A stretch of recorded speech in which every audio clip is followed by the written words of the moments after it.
क्योंकि हमने last class में पढ़ा था रेजिस्टेंस, आज हमने पढ़ना है रेजिस्टिविटी, जो मेरे को आज ही खत्म करानी है, क्योंकि ये एग्जाम में कभी कभी आती कभी कभी नहीं आती, पर ये आती तो परेशान करके जाती है। इस टॉपिक का, इस चैप्टर का सबसे खतरनाक पॉइंट है ये। आधे बजे छोड़ के चले जाते हैं, मैं खुद ही बोलता हूँ रहने दो ये वाला मत करो। जैसे अपने 9th में एक न्यूमेरिकल किया था ना ग्रेविटेशन में, तो 10 की पावर -11, 10 की पावर 20, उसमें ने सिखाया था कि 10 की पावर्स को अलग कर लिया करो और नंबर्स को, ये वही वाला काम करने बोलेगी। ठीक है, तो रेजिस्टिविटी और रेजिस्टेंस में क्या फर्क है? पहले रेजिस्टेंस बता दो कि रेजिस्टेंस क्या होती है। हाँ जी, रेजिस्टेंस होती है कि एक कंडक्टिंग वायर या कंडक्टर के अंदर कितनी हर्डल से कितना उसको रोक रहा है, करंट को, जो पावर है। अब रेजिस्टिविटी होती कुछ और है। पहले आप डेफिनेशन मार्क करो, पेज नंबर 22 पे है। Resistivity of a substance is numerically equal to resistance of a rod of that substance which is 1 meter long and 1 square meter in। मैंने अभी अभी आपको बताया था कि लेंथ बढ़ाने से रेजिस्टेंस क्या हो जाती है? बढ़ जाती है। सॉरी, एरिया बढ़ाने से रेजिस्टेंस क्या हो जाती है? कम हो जाती है। और टेम्परेचर बढ़ाने से रेजिस्टेंस क्या हो जाती है? बढ़ जाती है। तो रेजिस्टिविटी भी सेम है। रेजिस्टेंस के कितने फैक्टर है? 4, 1, 2, 3 और चौथा कौन सा है? अब रेजिस्टेंस कह रहा है कि भैया एक तार है, यहां से ए पॉइंट से लेके यहां से यहां तक करंट को पास करना है। ये पॉजिटिव होगा ऑब्वियसली, ये नेगेटिव, पॉजिटिव नेगेटिव जाती है। तो ए से बी तक करंट पास करते हुए रास्ते में कितनी बार रुकावट आई? कोई बल्ब आए होंगे, कोई एसी आया, कुछ भी आया होगा, या उस मेटल के अंदर ही ऐसी मटेरियल लगे हुए हैं जो रेजिस्ट करते हैं, उसको बोलते हैं रेजिस्टेंस। रुकावटें कितनी बार है। अब बात कर रहा है कि जो तार है उसकी लेंथ कितनी है? 1 मीटर की। तार की लेंथ कितनी है? मतलब लेंथ आ गया। उसका एरिया ऑफ क्रॉस सेक्शन कितना है? 1 मीटर स्क्वायर। जो क्रॉस पाई आर स्क्वायर होता है ना, 1 मीटर स्क्वायर। ये भी आ गया। क्या टेम्परेचर आया? क्या नेचर आया? अभी तक नहीं आया। वो कह रहा है पूरी तार में यहां से लेके यहां तक कितनी रुकावट आ रही है, वो रेजिस्टेंस है। उस तार, अगर उस तार को काट दिया जाए 1 मीटर की लेंथ में, और एरिया कितना रखना उसका, जो थिकनेस है कितनी रखेंगे? 1 मीटर स्क्वायर, उसमें कितनी रुकावटें आती हैं, उसको रेजिस्टिविटी ऑफ दैट मटेरियल बोलते हैं। वो मटेरियल, जैसे मैंने आपको बोला एक पानी का बकेट लिया, उसका हमने मास किया, उसका वेट आ जाएगा, मास आ जाएगा मेरे पास। एक चीज थी डेंसिटी ऑफ वाटर, वो तो वर्ल्ड वाइड सेम रहती है। वो कैसे निकालते हैं कि 1 सेंटीमीटर क्यूब पानी में कितना मास है? उसकी ऐसे क्या थी? ग्राम पर सेंटीमीटर क्यूब। 9th में पढ़ी थी हमने, ग्राम पर कि 1 ग्राम पानी अगर लेते हैं तो उसमें कितना मास आता है, वो उसकी क्या थी? डेंसिटी। और वो वर्ल्ड वाइड क्या रहती है? सेम। वुड की अलग, पानी की अलग, लेकिन वैसे वुड की पूरा वर्ल्ड वाइड क्या है? सेम। तो यहां पे अलग अलग कंडक्टिंग मटेरियल्स लिए जाएंगे। सबकी लेंथ कितनी लेंगे हम? 1 मीटर। और थिकनेस कितनी लेंगे हम? 1 मीटर स्क्वायर। उसकी रेजिस्टेंस चेक की जाएगी। वो जो रेजिस्टेंस का आंसर आएगा उसको क्या बोलते हैं?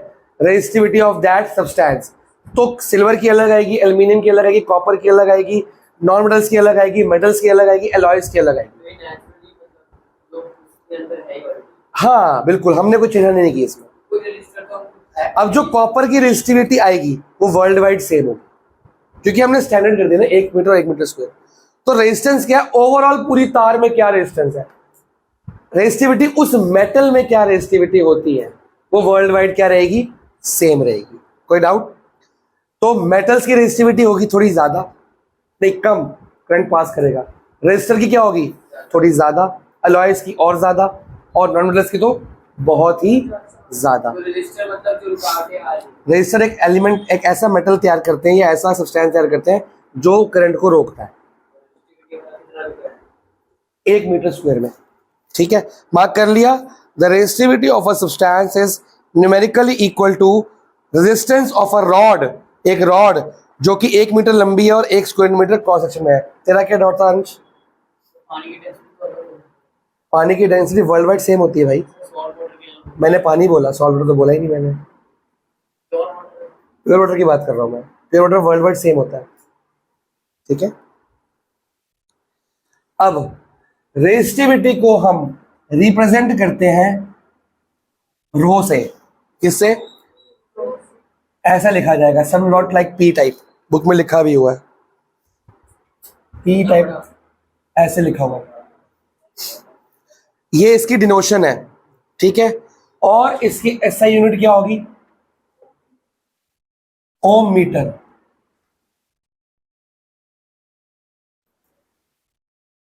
ओम पर मीटर नहीं है। तो आप लास्ट पेज निकालो फॉर्मूले वाला, वहां पे लिखो फॉर्मूला नंबर कौन सा है ये, बताइए बताइए। चौथा फॉर्मूला नंबर 4 है, लिख लो ऐसे, रेजिस्टिविटी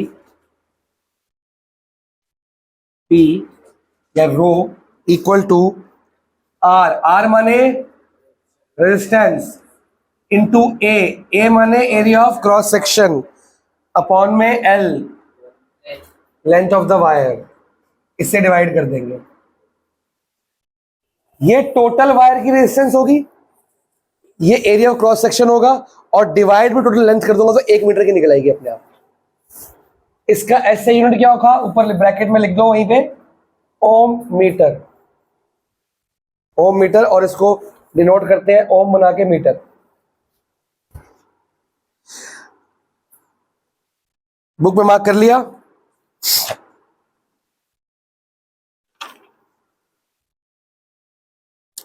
अब मुद्दा पहले कर लो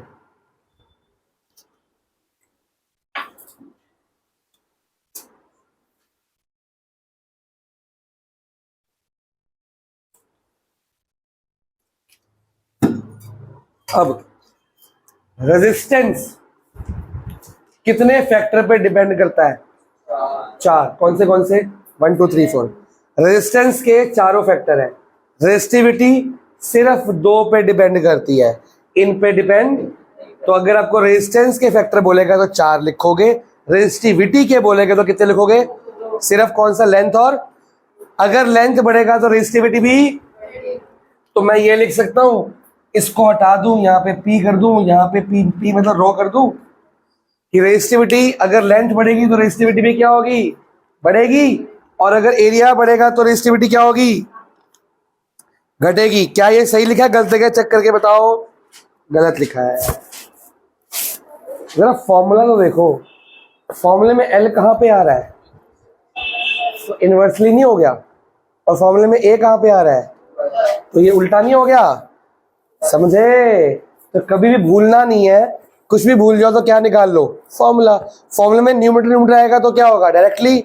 ऐसे आएगा तो क्या होगा? ऐसे, इनवर्सली। वो रेजिस्टेंस था, ये रेजिस्टिविटी है। अभी लिखवाता हूँ, मार्क कराता हूँ। पेज नंबर 22 में फॉर्मूला। हाँ चलो बढ़िया, प्रैक्टिस करो। मैं जागूंगा रात तक, कोई भी डाउट हो। सुबह 4 बजे जागना मैंने, 4 सवा 4 तक काम मेरे को, मैं डाउट लेता रहूंगा, ठीक है। SI unit of resistivity ohm metre, mark कर लिया। आगे, the resistivity of a substance does not depend on its length और थिकनेस, इट डिपेंड्स, नहीं उल्टा हो गया, नेचर एंड टेम्परेचर, उल्टा कर दिया हमने। तो ये लेंथ पे और एरिया पे डिपेंड नहीं है, उल्टा बोल दिया मैंने। ये किस पे डिपेंड होगा? सिर्फ फैक्टर कौन से इसके? उल्टे बोल दिए मैंने। फैक्टर्स कौन से हैं? नेचर एंड जो बाद के 2 थे उन पे। पहले एरिया और उस पर डिपेंड नहीं होगा। मार्क कर लिया। इसको बी क्यू लिख दो। अब आपकी बुक में पेज 23 पे एक ऑरेंज कलर का टेबल बना हुआ है, न्यू बुक में ब्लू कलर का है। आप देखो, सबसे पहले कंडक्टर्स, जिनको मेटल्स बोलते हैं, उनकी रेजिस्टिविटी दी हुई है। नीचे किसकी है? सेमीकंडक्टर्स की। लास्ट में इंसुलेटर जो नॉन मेटल है। आप देखो ऊपर से नीचे जाते वक्त रेजिस्टिविटी की वैल्यू बढ़ रही है कि कम हो रही है? हाँ जी, बढ़ रही है ना। मतलब मेटल्स की रेजिस्टिविटी क्या है? कम, करंट अच्छे से पास करते हैं वो। सेमीकंडक्टर की जो अलॉयज होते हैं उनकी क्या है? थोड़ी ज्यादा। क्या चीज? ये कहाँ बोला, मेरी बुक में कहाँ लिखा है? हाँ, तो अगर हम इसको 10 डिग्री सेल्सियस पे कर दें तो पहले वाला वो हमारा सिलेबस नहीं है, वो 11th में पढ़ लियो अपने आप। इसकी वैल्यू चेंज रहेगी भाई, टेम्परेचर बढ़ेगा तो रेजिस्टिविटी क्या होगी, बढ़ेगी। बढ़ेगी 10 करेगा तो कम होगी, एग्जैक्ट आधी नहीं होगी, आधी नहीं होगी। लेकिन क्यों, सब में सेम है, रेजिस्टिविटी तो टेम्परेचर डिपेंड करती है ना, it depends on nature of material and temperature. Temperature बढ़ेगा तो रेजिस्टिविटी क्या होगी, बढ़ेगी, उसकी भी बढ़ेगी। अब इसके बाद नीचे लिखा है बाय सेइंग, जो लिखा है ना बोल्ड लाइन, इस टेबल के नीचे की सारी बोल्ड लाइन मार्क कर लो। सिल्वर क्या हुआ, हाँ तो इनमें से ले लियो। Silver is the best conductor of electricity, और उसकी रेजिस्टिविटी क्या होगी, silver is the best conductor, तो उसकी रेजिस्टिविटी क्या होनी चाहिए, ज्यादा की कम, सबसे कम। अब आता है नेक्स्ट पेज जहां पे एक प्रेस बनी हुई है, आयरन बनी हुई है, ये आपका मोस्ट इंपॉर्टेंट BQ है। थोड़े से पेज आगे बढ़ाओ और क्वेश्चन नंबर 9 पढ़ो। क्वेश्चन नंबर 9 क्या कह रहा है, क्वेश्चन नंबर 9?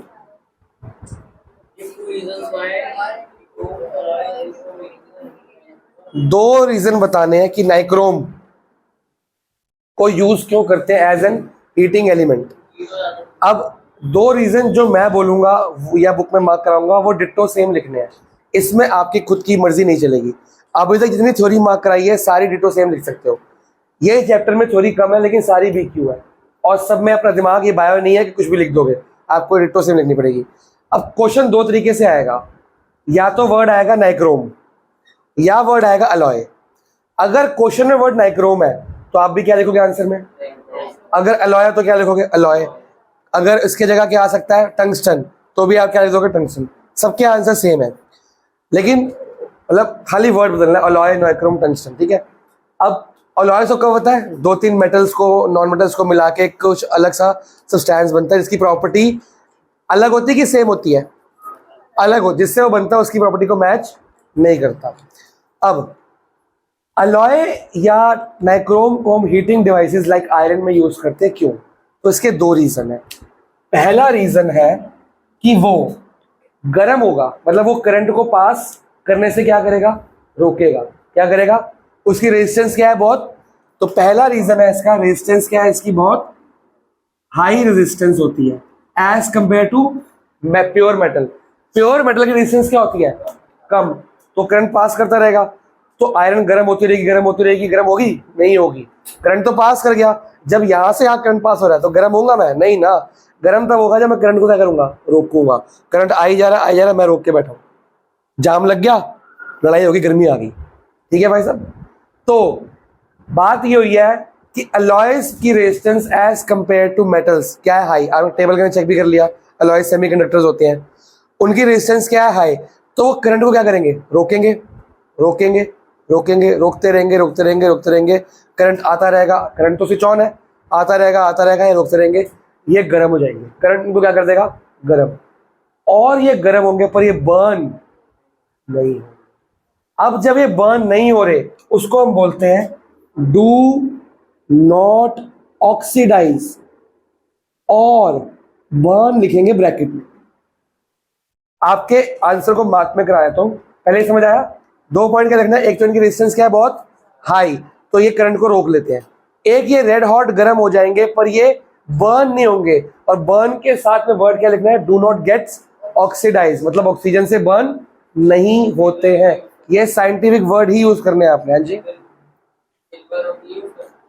सिल्वर तो उसकी रेजिस्टेंस तो बहुत लो है,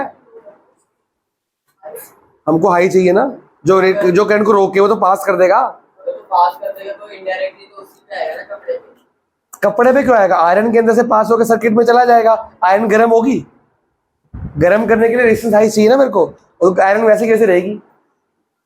जैसे ये पंखा चल रहा है, लाइट चल रही है, ये इस वायर में, अब ये वायर है, अब ये लैपटॉप गर्म हो रहा है, नहीं हो रहा ना, इससे प्रेस कर लेगा तो कपड़े नहीं ना, फिर ये तो बात है। आगे मार्क करें, इसके आंसर में लिख लो क्वेश्चन नंबर 9 और BQ लिख दो। चलो जी, जितना मैं रीड करूंगा उतना मार्क करना है, ये बड़ा इंपॉर्टेंट है, ये मेरे टेस्ट में है। द हीटिंग एलिमेंट्स ऑफ और हीटिंग कॉइल। अब इसमें ना आयरन, गीजर, हीटर, ऐसी चीजें कुछ भी आ सकती है, सबका आंसर सेम है। Of electrical heating appliances electric iron, toaster etcetera are made up of an alloy rather than a pure metal. अब आंसर शुरू होता है, बिकॉज नंबर 1 क्या लिखा है, resistivity of an alloy is much higher than the, आ गया पहला point. Second point, an alloy does not undergo और बर्न, लिखा इजिली इवन एट हाई वो गर्म होकर रेजिस्टेंस हाई है तो टेम्परेचर क्या होगा, टेम्परेचर से क्या होता है डायरेक्टली क्वेश्चन, अगर रेजिस्टेंस हाई है तो टेम्परेचर क्या होगा, हाई, तो मतलब गर्म हो गया, तो गर्म होने के वो ऑक्सीडाइज या बर्न नहीं होता। And when it is red hot, for example, अब अगर अलॉय का आंसर मिल गया, अब लिखेंगे नाइक्रोम का answer. Nichrome alloy is used for making heating elements of electrical appliance because number 1 point, nichrome has same point. Second point, तो first point और second point पूरा मार्क करना है, जो नॉन बोल्ड लाइन है वो भी मार्क करनी है। हाँ बीक्यू तो पहले बता दिया मैंने, ठीक है जी। तो दोनों का आंसर सेम ही है, बस वर्ड क्या बदल दिया, अलॉय को नाइक्रोम कर दिया, नाइक्रोम को अलॉय कर दिया। क्वेश्चन में अगर अलॉय है, तुमने लिखा नाइक्रोम, मैं मार्क्स तो दूंगा पर काट के दूंगा।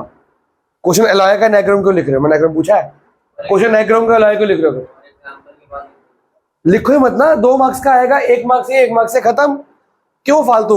अब बच्चे दिमाग लगा रहे हैं, इसको पता नहीं क्या लिख रहे हैं, it is non metal, pure metal, it is a resistor, बोल दिया ये लिखना है तो ये लिखना है, बात खत्म। आपके देखो पैराग्राफ में 2 पॉइंट लिखे हैं, नीचे 2 पॉइंट लिखे हैं, दोनों में फर्क क्या है, एक वर्ड का फर्क है सिर्फ, नाइक्रोम और अलॉय का। जब बुक कह रही है, एनसीईआरटी कह रही है कि ये लिखना है, तुम अपना दिमाग क्यों लगा लोगे भाई, ठीक है। चलो अब आता है प्यारे प्यारे से मीठे मीठे से sample problems. Stunts to be performed here are not to be performed at home by basic students. है भाई, जो मैं पढ़ाऊंगा वो बेसिक से नहीं होगा, कोशिश करने वाले की भी हार नहीं होती। सैंपल प्रॉब्लम नंबर 1, अभी तक की सारी सैंपल प्रॉब्लम तुमने खुद करी है, ये मेरे को करानी पड़ेंगी थोड़ी सी, फिर होमवर्क तुम खुद कर सकते हो। पहले गिवन बताओ, a wire, copper wire of length क्या है भाई, क्या लिखूं, L इक्वल टू, चलो area of cross section A दे दिया। तो जब आपको डायरेक्टली एरिया दे देता है तो आपकी खुशी का ठिकाना नहीं रहता, क्योंकि डायरेक्टली एरिया दे दिया, क्योंकि आगे जो क्वेश्चन आएगा ना वो एरिया नहीं देगा, या तो देगा डायमीटर, ज्यादा देगा डायमीटर। तो पहले डायमीटर से क्या निकालोगे, रेडियस, रेडियस से क्या निकालोगे, एरिया। पर प्रॉब्लम यहाँ खत्म नहीं होती, डायमीटर मिलीमीटर में होता है, पहले डायमीटर को बनाओगे रेडियस, फिर मिलीमीटर को बनाओगे मीटर, फिर निकालोगे area.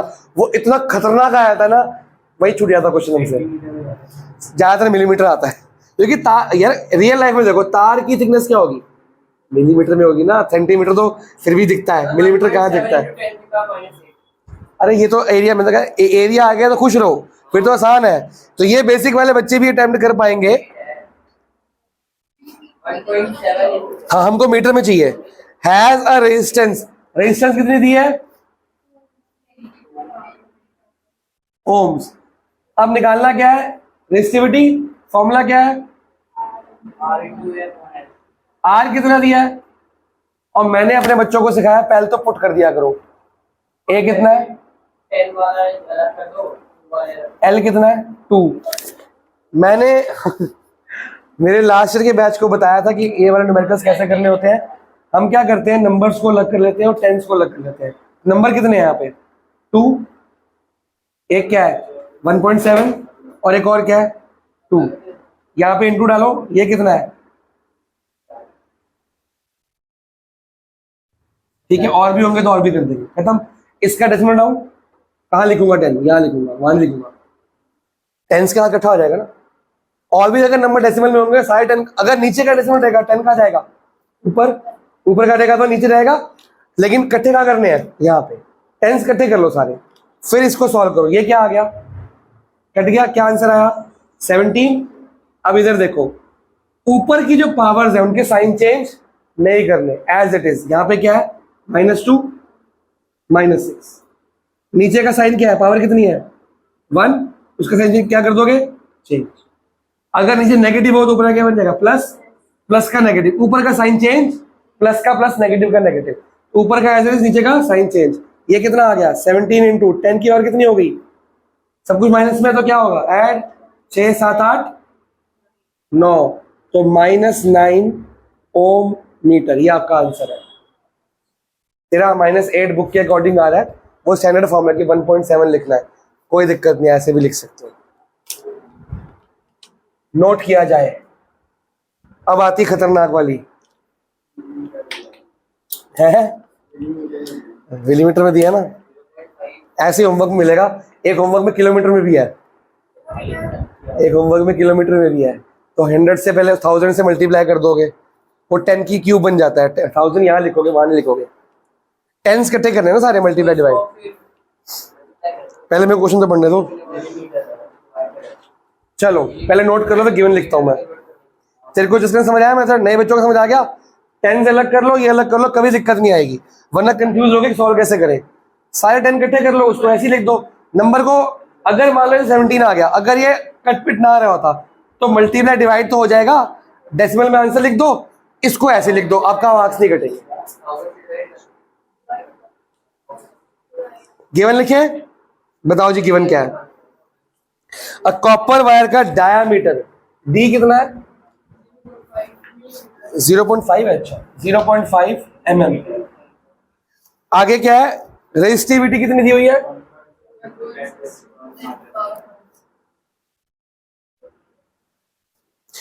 What will be the length of the wire to make its resistance 10। Resistance कितनी दी है, 10 ओम। निकालना क्या है, लेंथ निकालनी है। तो लेंथ निकालने से पहले हमें पहले डी को किस में कन्वर्ट करना पड़ेगा, आर में, और आर को किस में कन्वर्ट करना पड़ेगा, ए में। We need A, we don't have A. तो डायमीटर ये है, तो रेडियस कितना होगा, 0.5/2 ये होगा ना, या 0.25 भी कह सकते हैं। कितना हो गया ये, मिलीमीटर। यहां पे कोई डाउट। अब मिलीमीटर किस में कन्वर्ट करना है, मीटर में। कैसे होता है, डिवाइड बाय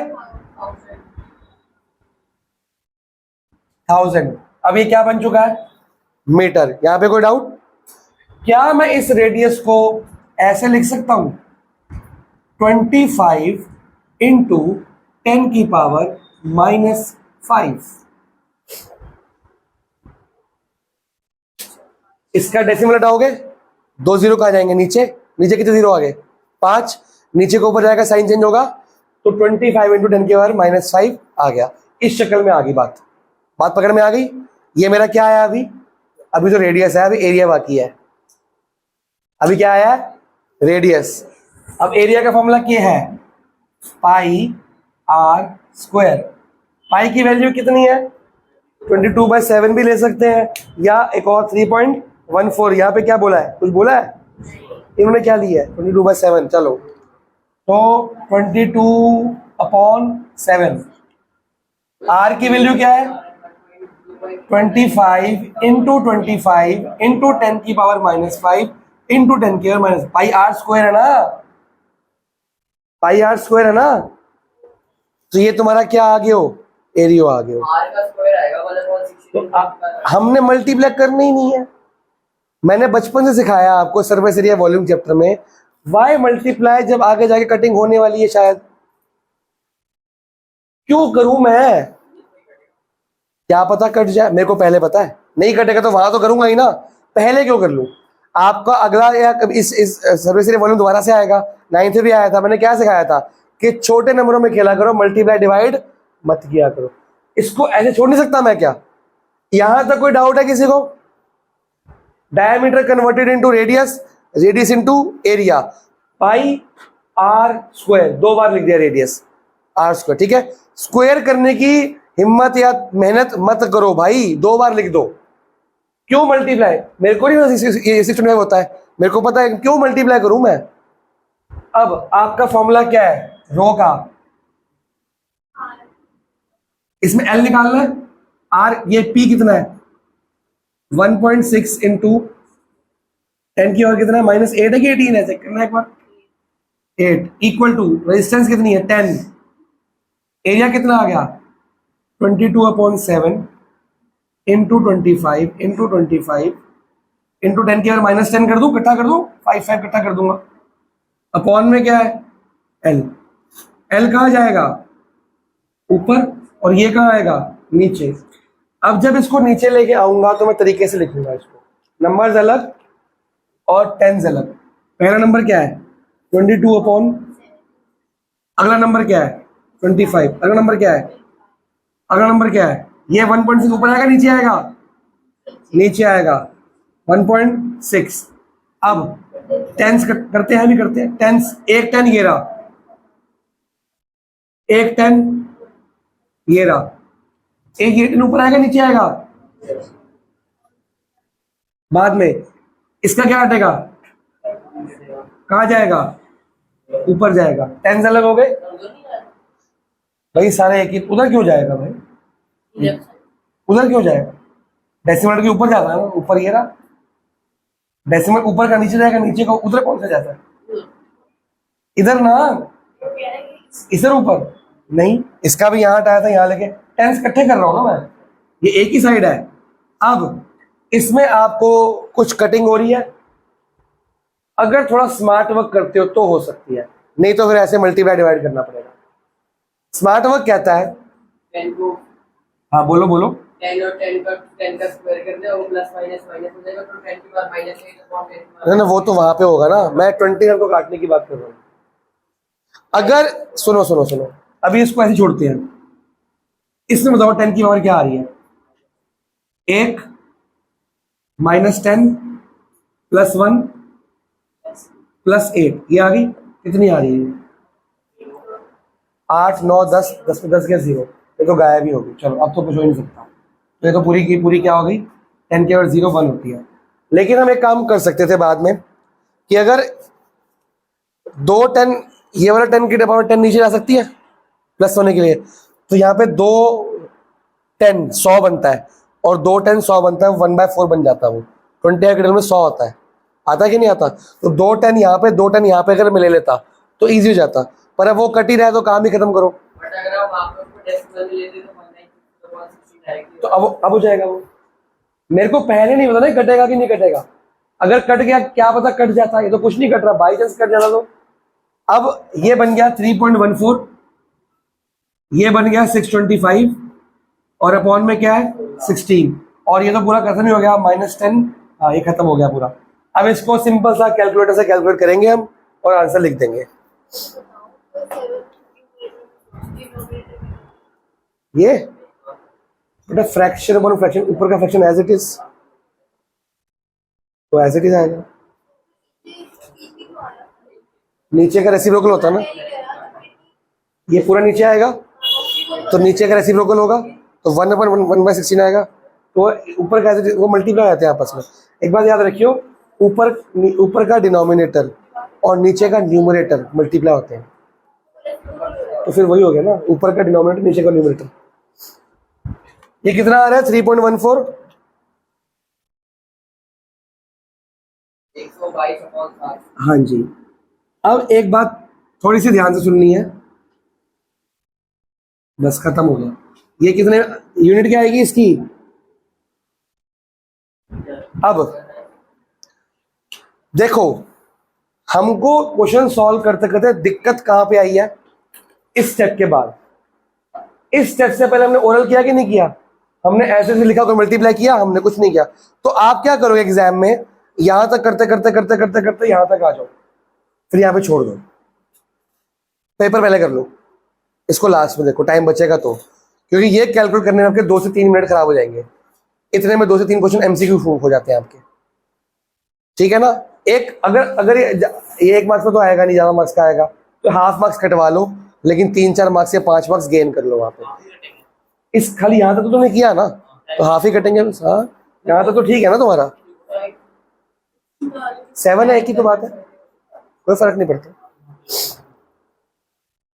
अब इसका B part, how much does the resistance change, अगर डायमीटर को मैं क्या कर दूं डबल कर दूं, तो मैंने आपको पिछली क्लास में कराया था, अगर डायमीटर डबल होगा तो डायरेक्टली क्या बताओगे, क्या फर्क पड़ता है रेजिस्टिविटी पे, रेजिस्टेंस पे, सॉरी रेजिस्टेंस पे। डायमीटर डबल होगा तो क्या होगा, 1/4, क्योंकि डायमीटर आता कहाँ है, नीचे आता है ना, और नीचे पाई आर स्क्वायर होता है, तो उसमें रेडियस का स्क्वायर मतलब डायमीटर का भी स्क्वायर हो रहा है, तो डायमीटर डबल का मतलब क्या हुआ, रेजिस्टिविटी रेजिस्टेंस क्या हो जाएगी 1/4। तो रेजिस्टेंस अभी तेरी ये है, इसका क्या हो जाएगा 1, तो 10 है, उसका क्या हो जाएगा 1/4। बी पार्ट का आंसर देखो, as the diameter gets double resistance get 1/4। बात पकड़ में आ गई। अगर डायमीटर ट्रिपल होता फिर क्या होता 19, सेम रेडियस के अंदर भी। अब करेंगे सैंपल रोल नंबर 3। गिवन बताओ जरा, 6 ओम रेजिस्टेंस। अगर आपको समझ नहीं आएगी तो उससे समझ आ जाएगी, ऐसा यूनिट याद कर लोगे तो। आगे, अच्छा ये अच्छा क्वेश्चन है।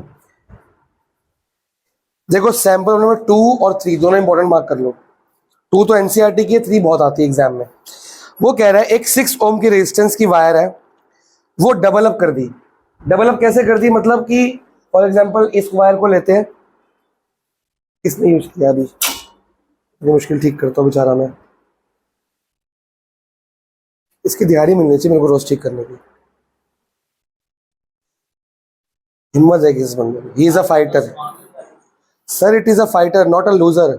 ये डरता नहीं है एग्जाम से, ये फाइट करता है, डरता नहीं मैथ से ना साइंस से, ये हिम्मत नहीं आता। तू डरता है बायो से, ये नहीं डरता, he is a fighter. 10th के बच्चों ना 5 मिनट रह गए, फाइटर बन जाओ, लूजर मत बनो, बाद में रोते रहोगे। कल मैं क्या देख रहा था, उसमें क्या था, हाँ याद आ गया, बाद में बताऊंगा। एक वो सीरीज आ रही थी, उसमें ना फाइनल ईयर में बच्चे थे, फाइनल ईयर 4th ईयर में इंजीनियरिंग कर रहे थे, बताऊंगा बाद में। इंजीनियरिंग कर रहे थे और लास्ट ईयर में क्या होती है, प्लेसमेंट की कंपनी आ रही है। तो हमें क्या करना होता है, 4 साल की इंजीनियरिंग होती है, 4 साल ढंग से क्या करनी पड़ती है, मेहनत। उससे क्या होता है, हमारी सीजीपीए अच्छी आ जाती है। वो सीजीपीए लेके आ रहे हैं 8 से अबव, 6 से अबव, 7 से अबव। एक बेकार सी कंपनी आई, 15,000 की नौकरी दे रही है, वो सीजीपीए 6 मांग रही है, और उस बंदे के 5.94 रह गए। उसका डायलॉग से मेरे को मन करता मैं इसकी क्लिप बना के तुम्हारे को दे दूँ सबको, 12th वालों को, 10th वालों को। कह रहा काश 4 साल मेहनत मस्तियाँ ना करके थोड़ी सी और मेहनत कर 6 क्रॉस कर जाता, मेरी नौकरी लग जाती है आज। कह रहा अब मैं क्या करूँ, 1 साल रिपीट करना पड़ेगा उसको, तब नौकरी लगेगी इसकी, या रिपीट ना करे क्रॉस कर जाए फिर बाहर नौकरी ढूंढना पड़ेगी। कॉलेज में नौकरी मिल जाती ना तो लड्डू मिल जाता हाथ में, लगी लगाई नौकरी बाहर ढूंढनी पड़ती है, जगह जगह धक्के खाना पड़ता है। कॉलेज में लोग आके तुम्हें नौकरी देते हैं, तो कॉलेज का मतलब मस्ती मजाक तो होता है, पर एंड टाइम पढ़ाई भी करनी पड़ती है। 10 तक 9.8 9.2 इनकी नौकरियां ऐसी उठा के ले जाती कंपनी, चलो भाई आ जाओ हमारे घर पे, हमारे यहाँ नौकरी करो। उनको तनख्वाहें भी अच्छी मिलती है, हाँ तो रिजेक्ट कर सकता है वो, उनको पैकेज मिलते हैं भाई, पैकेज 24 लाख 25 लाख 30 लाख के पैकेज मिलते हैं साल के, कौन मना करेगा इसको, समझ रहा है। उसको 1.5 लाख का पैकेज, 1,80,000 का 15,000 की नौकरी मिली थी, वो भी उसको ले नहीं पा रहा बेचारा। कह रहा मैं इंटरव्यू तक नहीं जा पा रहा, कह रहा फॉर्मल्स पहनने को तरस गया हूँ मैं तो, क्योंकि इसके सारे हॉस्टल मेट्स जा रहे थे इंटरव्यू के लिए, वो जा नहीं पा रहा। कह रहा ओ काश मैं 4 साल थोड़ा सा और पुश कर लेता, थोड़ा सा मेहनत कर लेता, तो नहीं, मेरे को समझाया नहीं किसी ने, ठीक है ना। तो आखिरी आपके 5 मिनट रह गए, बाद में रिग्रेट करोगे काश हम पढ़ लेते तो हमारे मार्क्स अच्छे आ जाते। वो टाइम बाद में दोबारा नहीं आता, फिर साइंस वालों को कॉमर्स मिलती है, कॉमर्स वालों को ह्यूमैनिटीज मिलती है। इससे अभी मेहनत कर लो, मन मर्जी का सब्जेक्ट ले लो, ठीक है जी। एक तार है, ये तार है, जब मैं इसको डबल कर रहा हूं तो हो क्या रहा है, आपका रेजिस्टेंस लेंथ पे डिपेंड करती है कि नहीं, कैसे डिपेंड करती है, हमको पता है कि जो R is directly proportional to, तो यहां पे लेंथ क्या हो रही है, नहीं, वायर इज डबल्ड, वायर को मैं डबल कर रहा हूं फोल्ड करके, अब लेंथ क्या होगी, जब मेरी लेंथ आधी हो रही है तो रेजिस्टेंस भी क्या हो जाएगी, ठीक है। 6 ohm resistance wire double double fold. अच्छा जब लेंथ आधी हो रही है, थिकनेस क्या हो रही है, डबल हो जाएगी ना, पहले इतनी पतली थी अब डबल पतली मोटी होगी, तो थिकनेस बढ़ रही है। Calculate new resistance of the wire, जब मैं इसको डबल कर रहा हूं तो नई रेजिस्टेंस कितनी आएगी? तो पहले हमें क्या निकालनी पड़ेगी? और कुछ दिया? नहीं दिया। तो हमें पहले ओल्ड वो निकालनी पड़ेगी, भगवान भला करे, एल। उस एल को देखो, हमारी लेंथ क्या हो रही है? हाफ हो रही है। जब लेंथ हाफ हो रही है, एरिया डबल हो रहा है। लेकिन रेजिस्टिविटी एक ऐसा फैक्टर है, वो चेंज नहीं होता, रेजिस्टेंस चेंज होगा। क्योंकि इसमें क्वेश्चन में ये बोला है कि जब मैं लेंथ को डबल कर रहा हूं, तो लेंथ को हाफ कर रहा हूं, सॉरी, तो रेजिस्टेंस कैसे चेंज हो रही है? मतलब resistance can be change, length के डायरेक्टली प्रोपोर्शनल होती है, एरिया के इनवर्सली होती है। तो रेजिस्टेंस चेंज हो सकती है, एरिया चेंज हो सकता है, लेंथ चेंज हो सकती है, बट क्या चेंज नहीं हो सकता? रेजिस्टिविटी। वर्ल्ड वाइड क्या रहती है उस मेटल की? तो इन दो पार्ट्स में ओल्ड जब वायर डबल नहीं की गई और न्यू जब वायर डबल कर दी गई है, क्या सेम रहेगा? रेजिस्टिविटी। तो मैं रेजिस्टिविटी निकालूंगा पहले यहां पे, उससे यूज करूंगा अगले का। ठीक है, अभी आपका रेजिस्टिविटी का फॉर्मूला क्या बना? R इंटू ए अपॉन में L। रेजिस्टिविटी कितनी आ गई? 6 A अपॉन में L। ये आपकी फर्स्ट है ओल्ड, जब वायर डबल नहीं की गई। सेम आ रही है, R इज इक्वल टू, ठीक है। अब बताओ जी, when the wire is double folded, ये बिफोर फोल्डिंग है आपकी।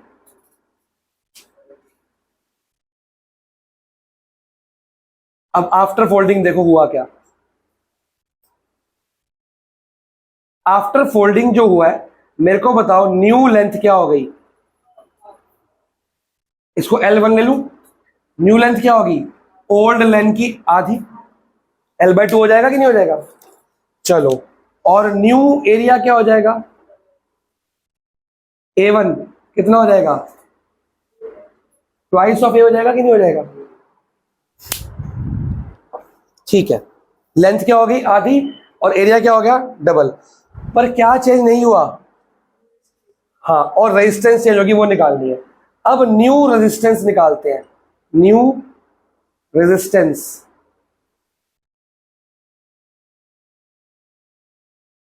R1 निकालनी है। फॉर्मूला क्या बनेगा? रो सेम रहेगा, into R1 into A1 into L1, सब कुछ सेम है, बस सॉरी सब कुछ अलग है, बस R सेम, रो सेम है। रो पहले कितना था, उसकी वैल्यू पुट कर दूं, 6A अपॉन में L।